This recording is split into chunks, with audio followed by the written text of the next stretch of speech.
ginen Aitor Aritz eta Tabiok ohiturari buruz hizketan. Aitor, kaixo egunon. Kaixo egunon. Ari nintzaizun, segulako rolloa sartzen irratiari buruz. Irratian gauzak ohiturazkoak izaten dira, jendeak ikasi egiten du pixkanaka, denok ikasten dugu, eta ikasten dugu adibidez, astean behin Aitor Aritz eta etortzen dela, eta psikologia zaritzen dela, eta pauta batzuk ematen dizkigula, jarraibide batzuk, ideia batzuk, proposamen batzuk, ez? Bista batzuk, gure ipar horratza bezala zara pixka eta Aitor, ba, eta gero, ariketa batzuk ere jartzen dizkigu Aitorrek, etxeko lan batzuk, eta ez dakiguna da, jendeak etxeko lanak egiten dituen ala ez. Bueno, hori ja, norberaren esparruan geratzen da, Hori da. Ez dakit zuetako norbetek egin duen maspaixaren ariketa oso polita da. Egin ez baduzue, lasai, bizitza ez da gaur bukatuko, bihar egin zen ezakete, etzi nahi duzuenean. Eta maspaixaren ariketa bezala, bestea nola zen papertxoena, ura ere oso polita zen. Oso polita, bai. Hartu papertxoak, adibidez, Aitorak esan zigun. Egun amaitzen denean, etortzen da zure seme edo alaba etxera, batez ere nerabe baldin bada galdetzen dio zuzen moduz eguna, eta erantzuna, ondo. Takitxo. Ez duzu beste informaziorik emango? Kitxo. Orduan, nola jakin, ez informazioa ateratzeko, besterik gabe nola sentitzen den jakiteko. Ba, tarteka, egintzazue ariketa jolasa etxean, esan, gaur egingo dugu emozioen jolasa, eta hartu papertxo batzuk, eta kartak izango dira bezala, papertxoetan jarri emozio diferenteak. Aserrea, nazka, beldurra, eta gero papertxo horiek tolestu, eta jarri mai gainean, eta nastu kartak izango dira bezala. Eta hartu bakoitzak bat, bueno, egin behar da familia osoak egin behar du jolasa. Bai, taldean, familian, bai. Lagunekin, baitere, Bai, kuadrilletan. Orduan jarri, papertxo guztia mai gainean zabalduta, nastu, kartak izango dira bezala, eta bakoitzak hartu ezala bat. Eta adibidez jartzen du, beldurra. Eta orduan, kontatu behar duzu, azkeneko aldian beldurra non sentitu zenuen, zergatik, zer egin zenuen, ez? Eta hori? Eta horrela, bueno, pues, gure emozioak hor zabaldu ditzakegu, eta horrela gurasuek, aurrak orain entzuten ari ez direnez.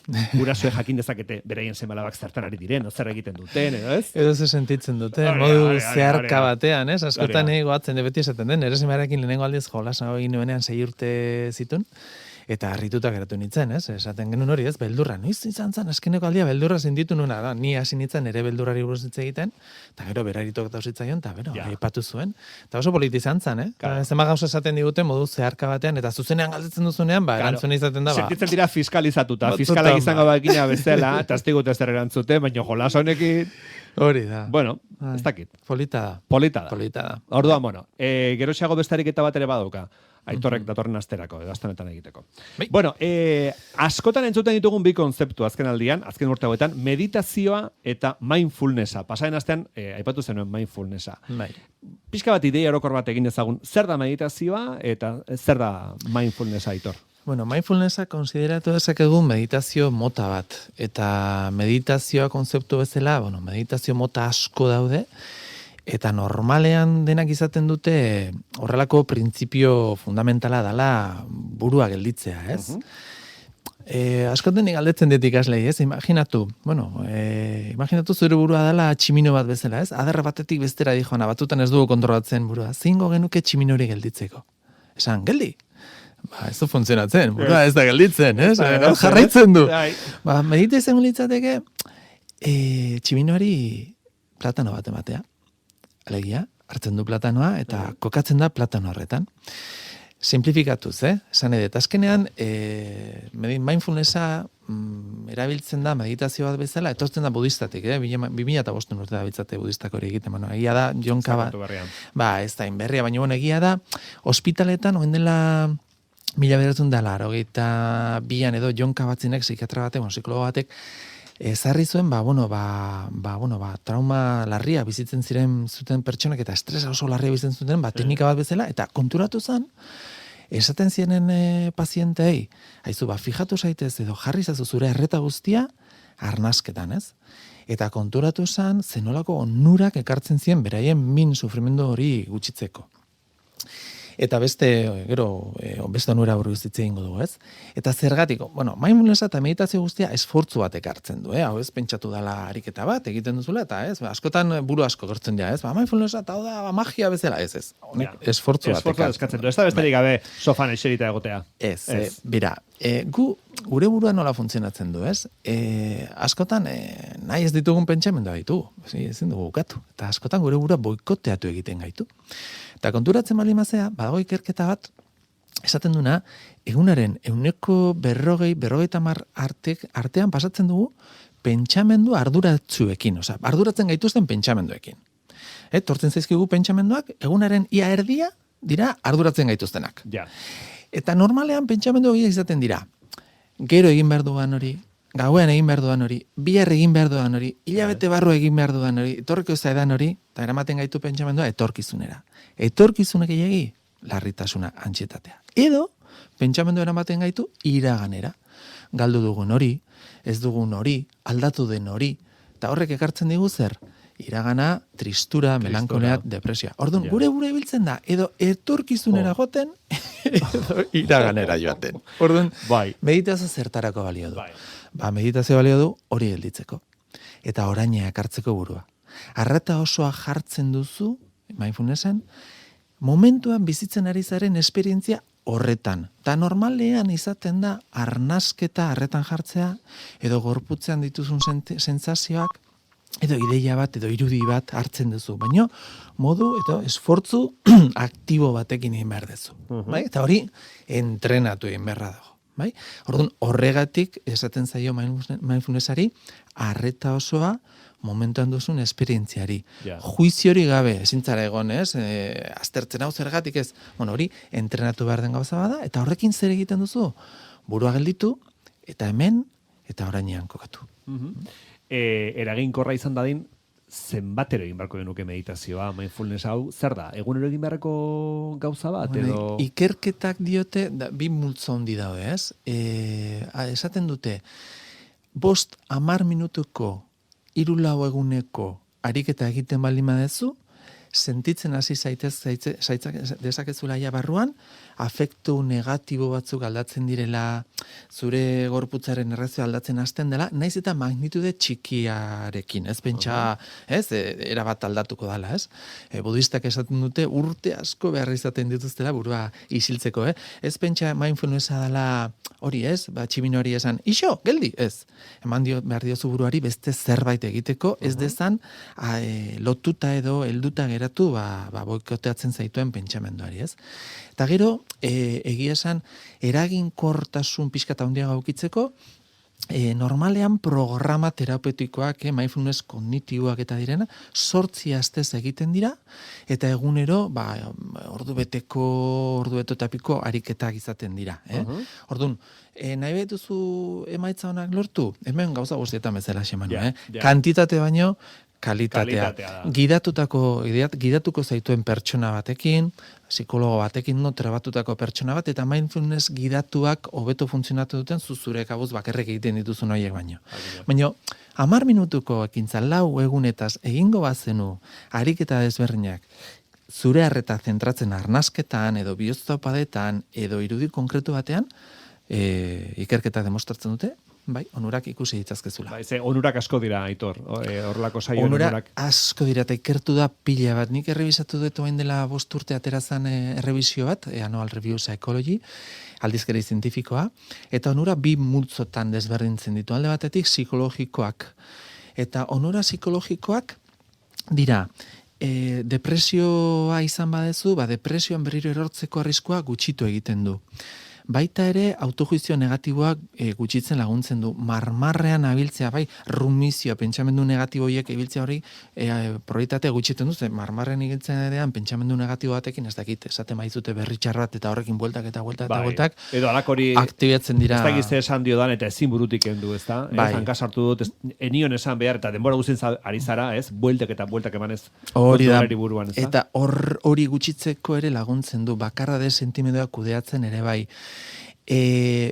Barregaria suertatuko du, baina bikote harreman hobetzen ere laguntzen du, berezeki deszentralizazioa laguntzen dulako. Askotan sufritzen dugu, beti, nire minan, nire sufrimenduan, nire ez dakiz, eta mindfulnessarekin laguntzen dizu, baina ez bakarri psikologikoki, fizikoki ere, min kronikoa daukaten pertsonentzat ere oso onoragarria dena ikusi izan da, eta baita ere gure sistema immunologikoa hobetzen laguntzen duela ikusi izan da, ze gure sistema immunologikoa ere erantzun inflamatorio bat izaten du, eta bueno, sortzen ditu erantzun batzuk, gaixotasun badaukagunean, eta mindfulnessa egiten dugunean, markadore konkretu batzuk ere hobetu egiten direla ikusi izan da. Orduan, onurak asko eta oso ugaria dira. Eta arriskuren bat badauka, kontrara? Bai, begira, hau ere gauza guztiak bezalaxe, ez? Dokumentututa dago, mindfulness teknika egiten duten pertsonek askotan reportatzen dutela, larritasun pixka bat, ansiedade puntu bat, eta askotan hau kokatzen da eraldaketa terapeutikoaren baitan, alegia zu, arazo babeliokazu, mindfulness teknika erabiltzen duzu ikuspegi kliniko batetik, normalean aldaketa prozesu horretan, sentitu dezakezu antsietatea. Eta kontuz honekin, porque egia esan, horti jende asko dabil, ez? Formakuntza egiten eta mindfulness eta ikusi izan da, adibidez, trauma bat izan bali badezu, edo arazo larri bat izan badezu, mindfulness teknika bat igual aiznatu dezakela traumaren oroipenak, eta hori kudeatzen jakin beharra dago. Horregatik, edo, barkatu ez, psikosi bat daukazu, edo, nola da, nola baiteko beste arazo bat, epilepsia erantzun bat, edo, kontuz horrekin, Nik uste dut, zentzu horretan importantea dela, horrelako ariketak baldin bada arazo konkretu bat kudeatzeko, profesional baten eskuetan egitea. Tori, urpizka bat. Eskerrik asko. Urpizka bat.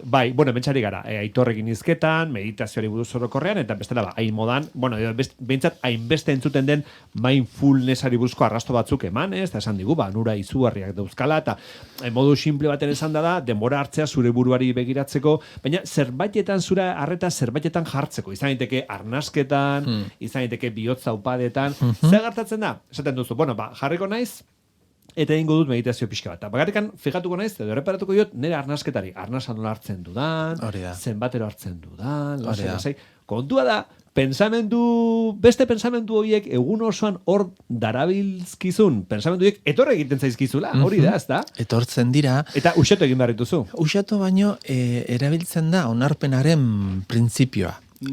Saiatzen balimazia usatzen, resistentzia bat aktibatzen duzu eta pentsamenduak oso tematiak dira. Indartu egiten dira. Orduan, onarpenaren bitartez egiten duzu, esatezu, pentsamendua etortzen zait, deseroso egiten zait, zaila egiten zaita onartzea, baina leheno aipatzen genuen bezala hau esfortzu bat ekartzen. Orduan, zure arreta jarraitu behar duzu mantentzen arnasketa horretan. Eta funtzionatzen du, psikologikoki aktibatzen da, deitzen zaiona metakognizioa, ez? Ez dakit hau noizbait sentitu dezuten, ez?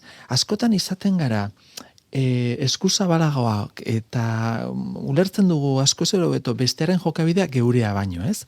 Zen gertatzen da mindfulnessa egiten dugunean? Egiten duguna da gu bihurtzen gara geure gorputzaren, geure pentsamenduaren behatzaileak. Osea, begiratzen dugu kanpotik. Eta horre laguntzen digu deszentralizatzen. Eta kanpotik begiratzen baldin bazara, errexeagoa izaten da pentsamendu boikotetzaile bat balimaukazu hortik desatxikitzea, deskonektatzea.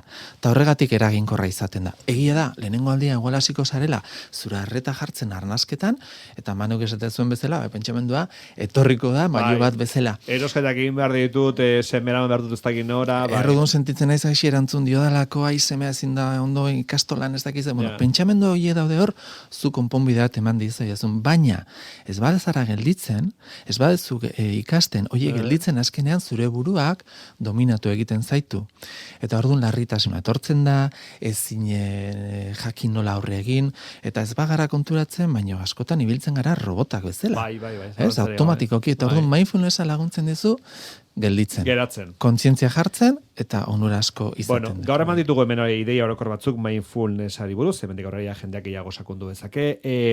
Emai guzu ariketa bat, etxean egin genezakena, adioz aste honetan. Begira, ariketa simplea da. Ni oinarritu naiz badago nahi duen arentzate, hau gaina aholkatzen dizuen abezute, aldiz zarete YouTubeen sartu eta jarri relajazion guiada, ejercicio de la vela. Relajazion guiada, ejercicio de la vela. Vale. 8-9 minutu dira. Baina, ez badazute YouTube bitartez egin nahi, eraginkorrago izan daiteke, etxean kandela bat piztu. Kandela bat piztu. Giro lasaia sortu, ondo eseri, Eta nahi badezu ikusi ze puntutaraino ariketa honek eragina daukan egin dezakezu lana, oztopatzen zaituen edo aduratzen zaituen pentsamendu batekin, edo daukazun min batekin, ez, gorputzan. Ez dadila oso larria izan. Ez dut esan, min bat, bizkarrean, edo hankan, edo ikusi dezakezu, ez? Orduan, egin dezakezuna da, pentsamendu hori ekarri, ariketa egin aurretik, edo min hori ekarri, eta ebaluatu. Deserosotasun eskala batean, batetik 10.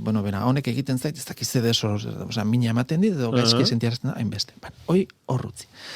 Kandela bat pizten duzu, eta jartzen zea eserita, giro lasai batean, kandelaren aurrean. Eta orduan, egin behar dezuna da, lehenengo gauza da, kandela piztuta usten duzu, eta begiak itxi egite dituzu.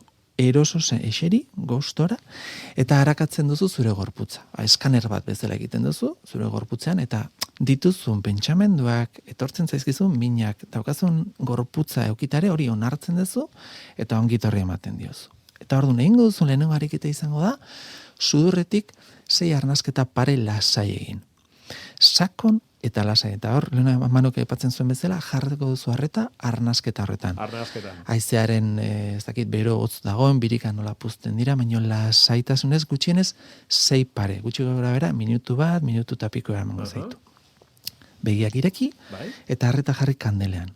Kandelaren suan jarriko duzu harreta. Eta fijatuko zara, suaren kolorean, forman, mugimenduan, gutxi gora bera minutu batez. Fijatuko zea, harreta osoz. Gero begiak itxiko dituzu, eta berriro ere ingo dituzu arnasketa lasai horrek, baina orain erreproduzituko duzu zure buruan ikusi duzun kandela. Saiatuko zea ikusten kandela begiak itxita. Begiak itxi eta gogoratu kandela ikusi duzunean zer ikusi duzun. Erreproduzitu, ze ikusi duzu, ze forma zeukan, ze kolore zeuken. Hortan pensatu bakarrik. Horretan fijatu, arnasketa sakon eta luzeak eginez, eta gero berriro irekitzen duzu begia, eta begiratzen duzu kandela. Berriz kandela. Prozesu hau 3 aldiz errepikatuko duzu. Gutxi gora bera pasako dituzu 6-8 10 minutu, bai? Eta bukatzen duzunean, bueltatuko zara hasierako pentsamendu edo min horretara. Eta ebaluatu momentu horretan nolako deserosotasuna sentitzen duzun. Jetxi bazaizu, ondo egindako ariketa. Ariketa ondo egin duzun seinale. Ez baduzu jetxi, errepikatu berriro. Eta ikusiko duzu, arreta osoa jartzen malimidezu arnasketan eta kandelan, ariketa ondo egiten malimidezu, aldaketa somatuko duzu. Oso ondo dago, apuntak hartu ditugu. Aste bete daukagu, beti esaten duguna, aste bete daukagu bizkat ariketa egiteko, eta bestela aurrera gore egin liteke, baina ez da, kandela behar duz hori bai, kandela erresa da. Aldez aurrekin egin, biok elkarrekin eseri, eta aldiozu lagundu aurreri izan. Zer badago, balimako zu pentsamendu bat arduratzen zaituena, oain egongo gara, 10 minutu, 5 minutu kandelaren arrean. Eta importantea, paperean idaztea, daukazun min hori, daukazun kezka hori, eta hori zenbaki bat jartzea, ez? Eskala batean, batetik 10. Subjetiboa. Kezka bat daukat, eta kezka hori nire bizitzan da, ez dakit, 10-etik 8 jo dezagun, ez da? Kezkatzen hau izugarri, ez dakit ze problemak. Ariketa egin, eta ariketaren bugeran ikusi, ea kezka horren maila jetxi ote den. Konparatu. Eta ikusi ze puntutaraino hori bai, leheno aipatzen noen. Momentu honetan bizitzan eri bazara oso larria, oso gorra, horrekin ez. Gauza txikiagoetan, ez? Izan da gauza ertain bat, egunerokotasun kezka bat, pentsamendu hori egunero daukazuna, eta bakostaite zaizuna, edo, min bat daukazu, eta ez zaizu kentzen, edo bizkarreko mina, eta bestea, holako lanketa bat egin zazu, eta ikusi. Kandela piztu, lehenabiz egin arnasketa batzuk 6 bat edo esan duzu. Minutuko 6 bat, pizkate. Begiak itxita. Arreta hor jarri arnasketan hasieran. Eta bagarri fijatu arnasketan. Hori da. Gero begiak ireki, kandela ikusi. Hori da, harakatu. Ondo begiratu kandelaren suakea eta bar. Berriz ere begiak itxi. Eta hor pensatu kandela horretan, kandelaren irudian. Ikusi kandela berriro, begiak itxete ikusi eta harakatu berriro. Eta arnasketa jarraitu berdin egiten, sakon. Gero begiak ireki, eta ariketa bera errepikatu zenbat aldiz? 3 aldiz. Eta ondoren ikusi, ea hasieran zure min eskala horretan jarri duzun puntori era jetxi den. Ea orain ja gutxiago importaute zaizun min hori. Mina gutxiago den, edo pentsamendu hori zenolako deserosotasuna sentitea hasten dizun. Ea hobeto sentitzen zaren azken batean, ez? Hori da. Aitor horrengo estan hitzengo dugu. Hori da. Besarka handi bat, Aitor aritz eta jo...